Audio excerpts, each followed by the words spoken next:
Hello, everyone. This is Peter Stone, and it is 2022, January, and it is time. It's inventory time for a lot of people around the world. We need to know what we have sold, what we have left in stock, and when we're in business, inventory is key. I remember when I first started running my business after like 10 years in, I did not go to the business school. It was all about learn, learn, learn. And one thing I learned is that the bank wanted when I was borrowing money from them was this. How many times do you turn over your inventory in a year? How long does it sit on your shelf? Matter of fact, do you have inventory in the discovery at the year end? These are some questions you want to write down and you want to get to the answers. A lot of people don't pay attention to this. They go in, they take an inventory. I have so many pendants, so many rings. This is that. This is that. This is so much money. They don't look at the item numbers, which today it's much easier with online business and everything, accounting online, everything is so much easier than it was back in the day, but you still have to count it and record it. But we have barcodes you can scan. I mean, there's all levels that people work at, but if you're new in business, you don't have the barcodes, you don't have that system, but you might. And wherever you are, the bottom line is, and however you do it and whatever you're thinking is, these are some key points you do not want to miss. Let me rephrase that. You want to pay close attention to these few details when you're doing your inventory. So there is a method called first in, first out, last in, last out. And there are a lot of things behind all of that. But the simplicity is when you bought that item last, was it in 2019? Have you had inventory that you haven't sold since 2019? And you had it in 2020 and 2021 is showing up again? That money is stuck. And in so many cases, people purchase things that aren't doing what they were originally purchased for, to make a profit, to sell as fast as possible. And I'm going to give a little side note here is that Peter Stone has a plan. While you're waiting for the delivery of the order for 2 to 3 weeks, when it gets to you, when you're a reseller online for your stock, we have a way to have you have half of that inventory, maybe 25%, maybe 75%, sold by the time the order gets to you. You can ask us about that. Please engage. Please subscribe. Please join in at the Peter Stone Jewelry Institute. I'm going to teach you some stuff that is going to not only save you hundreds, thousands of dollars, depending on where you are, maybe even millions. Because I know some people have been in business for 10 years and they get to that 3 to 4 million mark and they're bumping their head.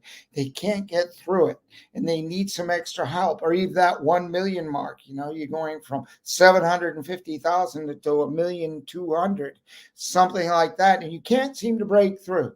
You need some strategy. I have that strategy. You'll get that strategy at the Peter Stone Jewelry Institute. So back to the inventory.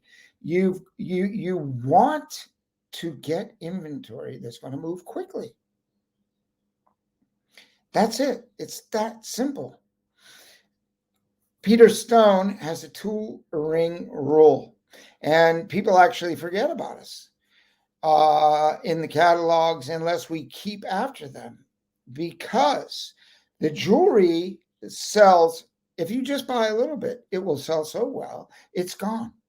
And then you forgot, hey, who did I buy that jewelry from anyway? Because there's so many people nailing you.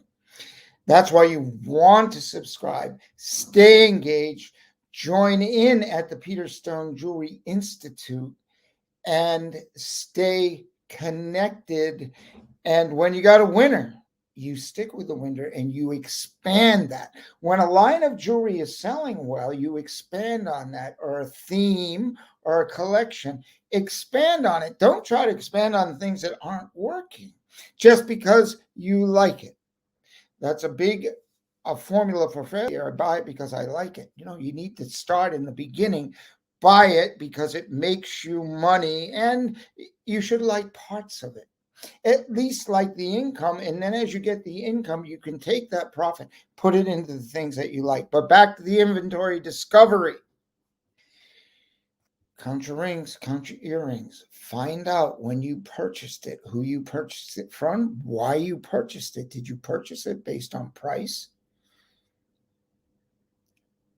One gentleman in Florida, I've told this story a couple of times, cash and carry way back in the day, maybe I think it's in the early 90s, that I met him at a very big flea market in August in Florida. Because all the stores on the shore were closed. I mean, they weren't closed, but it's a tourist season, right, in Florida. But I was there selling, heading north. And so that was a very viable place at a flea market, not at a store that's closed. Their busy season doesn't start until November. So why would I go knocking on doors, wasting my time? So I happened to be in the pathway. I stopped. Made a discovery. I found people that sold jewelry. Okay, what a discovery. So there was one guy, he was a shaker and a mover. We got talking, went to his house. He bought over 3,000. I think it was like $3,500, $3,800 cash purchase. I came back. Actually, I apologize. That was in May or June. And I came back in August. And I saw him. Everything sold but 2 rings. That's pretty amazing, right? Everything sold except for 2 rings. And that was way back in the day because the jewelry is exceptional. He then took all the profit and bought from our competition. And he bought their crap stuff that was on sale. Because it was on sale, he was lured into the price. And oh, look, you get this whole tray of rings for this price. And there's a reason it's for that price. And there's a reason you've got a whole tray. And there's a reason that there's like 30 of them and you got such a good deal because nobody else wanted to buy it. Nobody else could sell it. And you got stuck with it. Do you have anything in your inventory like that?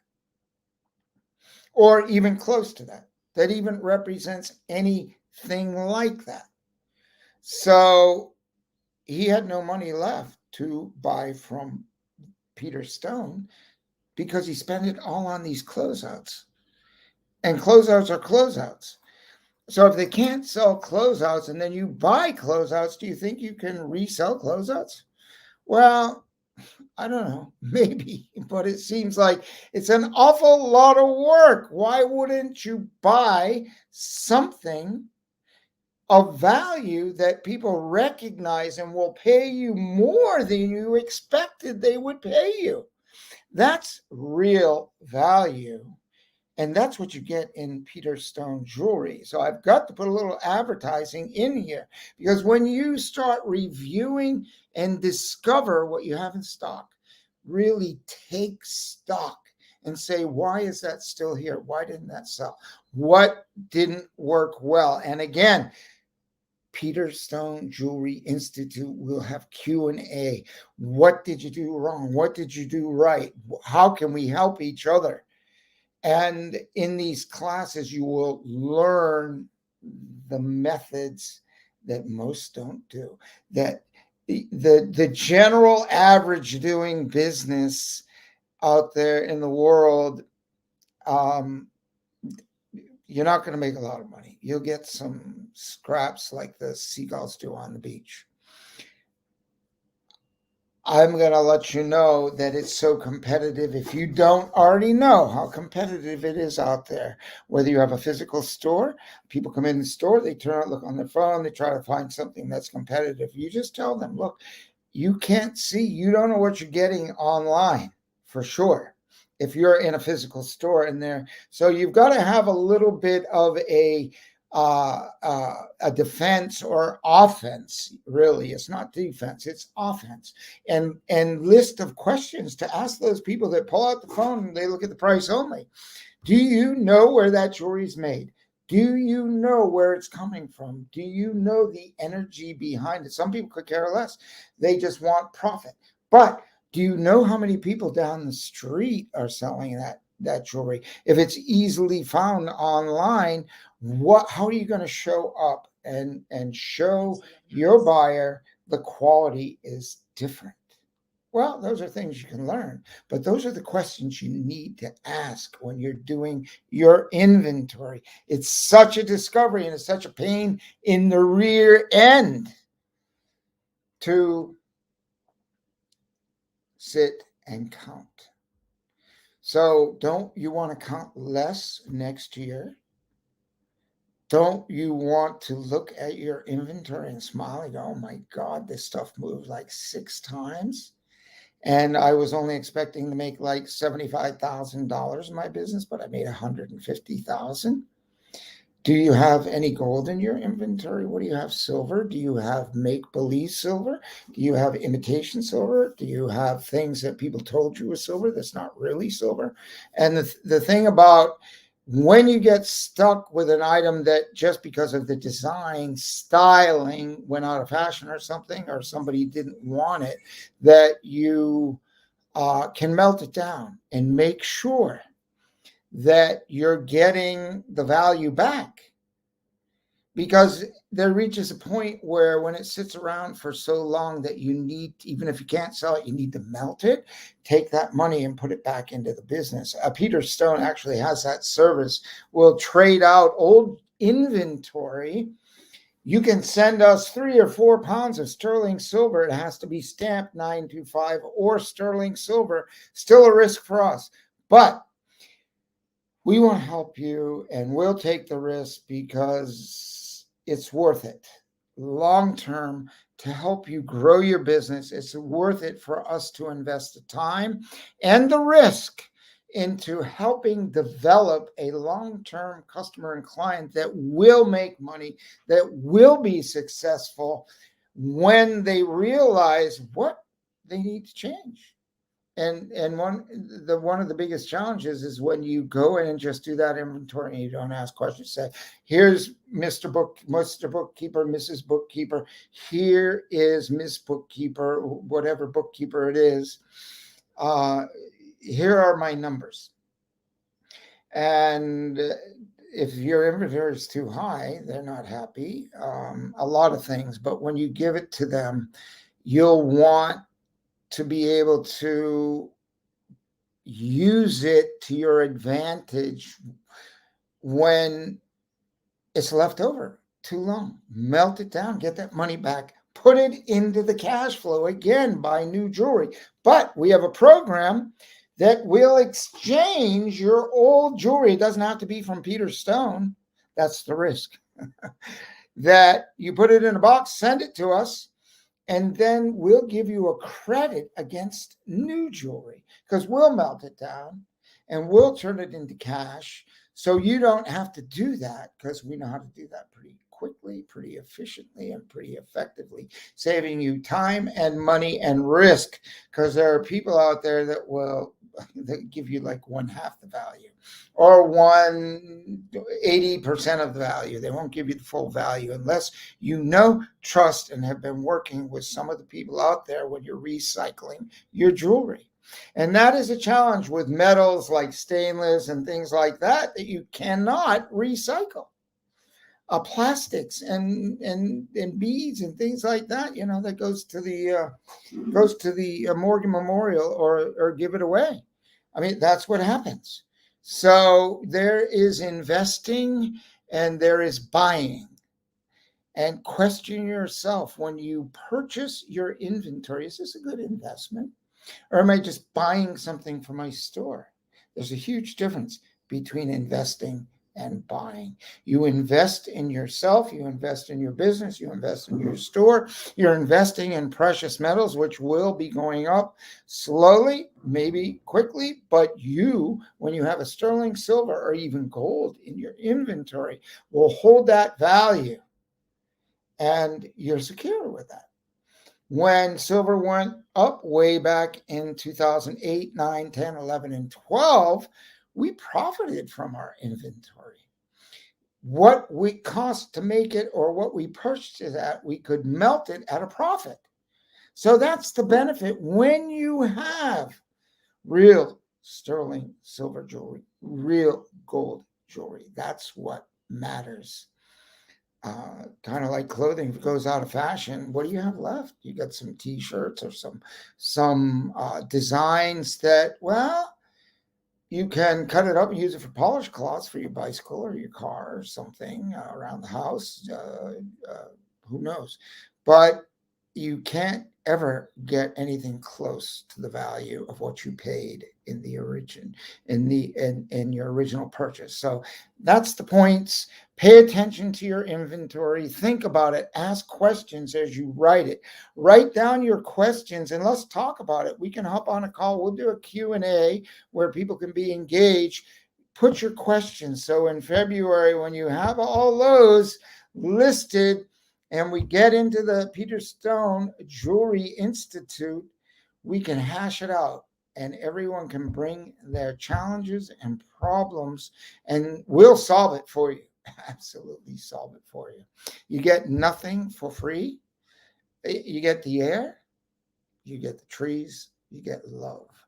But in business, you're not going to get something for nothing. You get real effort and value put into jewelry. Costs something, costs a little more, but people want that. Get the right people, grow your business, get the right buyers that appreciate good jewelry. And sometimes you just got to let go of the people. A woman in Canada did that back in 1995, and she said, "Oh, Peter, your jewelry costs more than others." And I said, "Just try it." She tried it. She's still buying today in 2022. Big, because the quality sells. So I don't know what that works out in the math. Something like 25 years she's been growing business on quality. You should be doing that too. Should. That's, no, Peter, it's not should. You really must do that if you want to grow your business. There are some musts. Bring value to your businesses. Peter Stone, please make a wonderful discovery, whether it's surprising and you realize, oh, I shouldn't be making those mistakes. I do not want to make those mistakes again. What do I do? What must I do to change this? Peter, can you help me? We'll hop on a call, contact us, send us an email, pick up the phone. Thank you very much. And have a wonderful evening and live on the positive side of life. Look for the positivity in everything and live with an attitude of gratitude. Thanks very much. I'll see you later.